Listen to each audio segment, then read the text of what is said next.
Club সদস্য নন্দদুলাল খাটুয়া।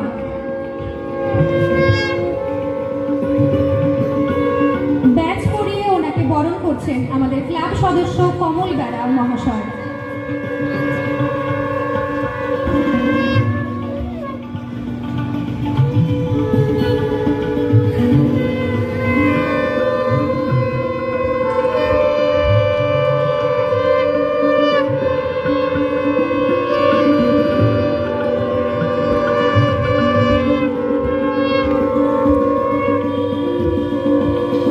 উপস্থিত দর্শকবৃন্দকে অনুরোধ করব করতালিতে উৎসাহিত করতে।